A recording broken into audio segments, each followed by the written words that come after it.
What it do, Philadelphia Eagles fans? It's your boy Philly Day One. And before I kick off the show today, I have if you know me, a lot of y'all probably don't, but I'm gonna give a little insight on. I am a 37-year-old father of two. I go to the gym, play a little ball. I be giving out some buckets. You know what I'm saying? But I do go to work. So I have just I not me, but I got a link in which you guys will be able to go get this shirt from.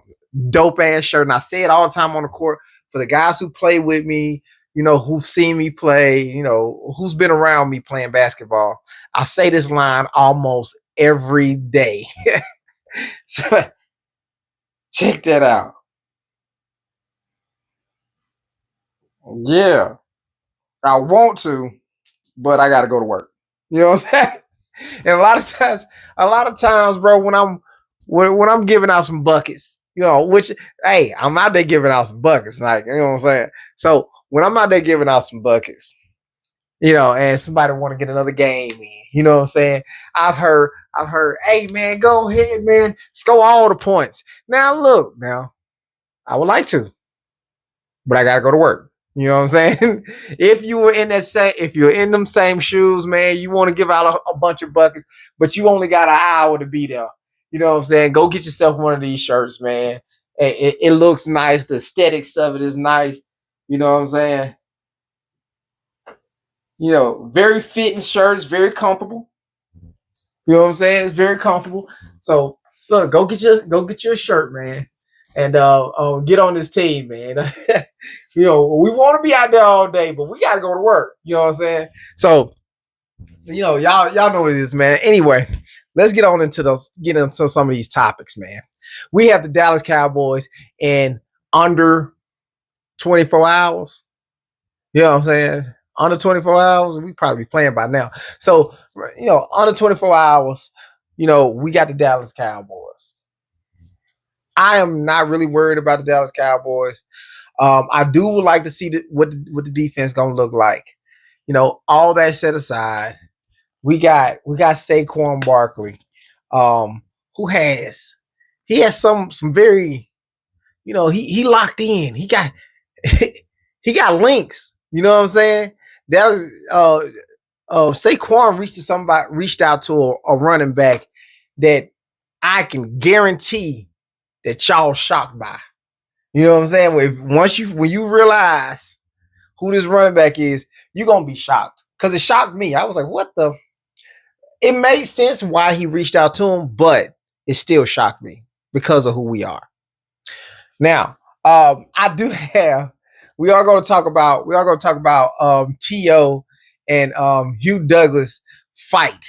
You know what I'm saying? And that might have been overblown. If he was there in 2005, T.O. and Hugh Douglas got into they had a little issue, and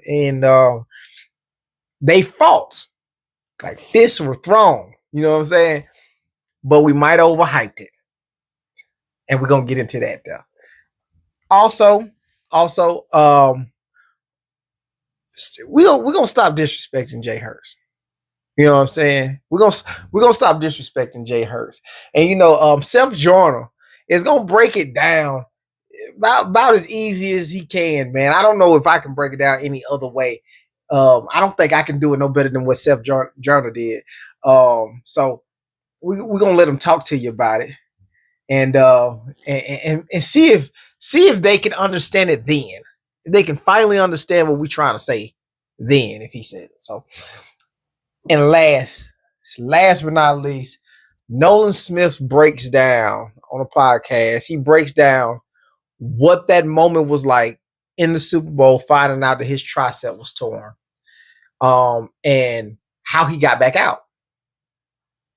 And I know how he got back out. He a dog. He a dog. You know what I'm saying? So let's get into it.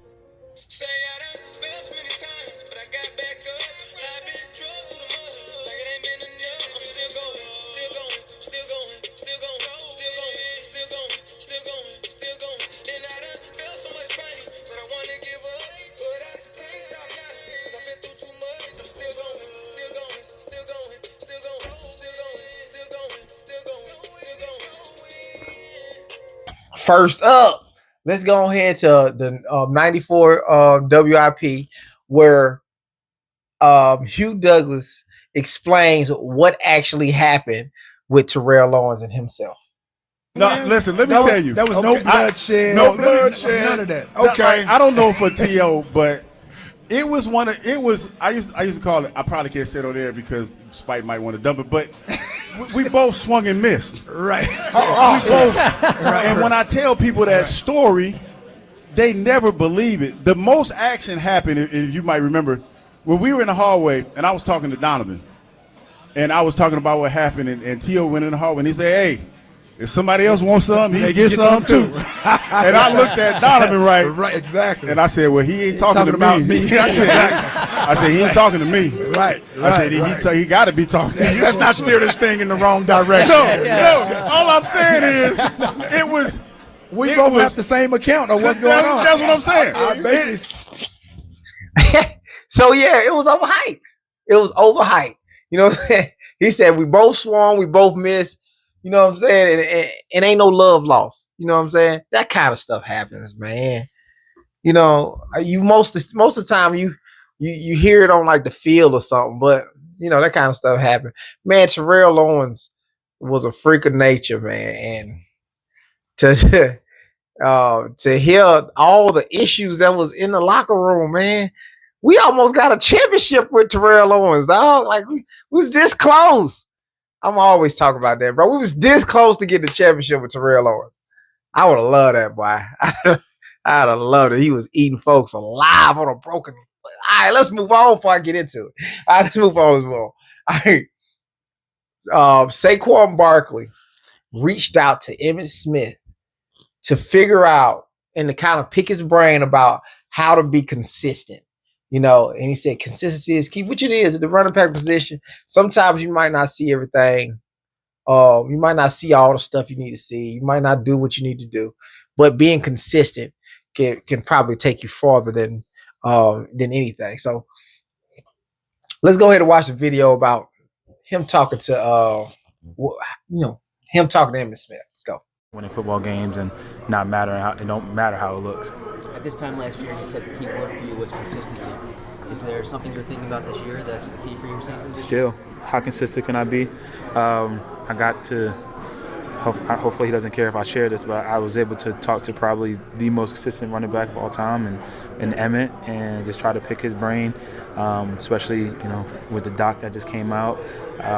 But yeah, that's going to continue to be my thing.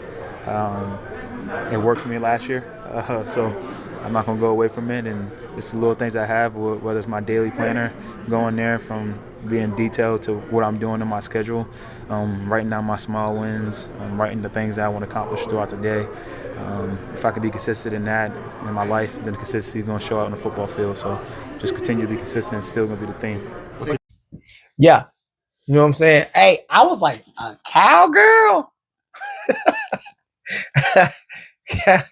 I wonder when he did it, man, because, golly, in the beginning of the season, you think Emmitt Smith giving you good shit?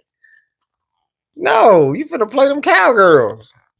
He might have gave you some stuff that, try to mess your season up. Hopefully not. Hopefully not.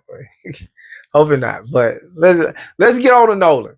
Nolan Smith talked about in raw form, excuse the language, is in raw form of him going through the tricep injury and what actually went on. Not what he told the media, what actually went on. Bro. It really went into my head when I was sitting on that table and the man told me, he said, son, you tore your tricep. I think you've done enough for the Super Bowl.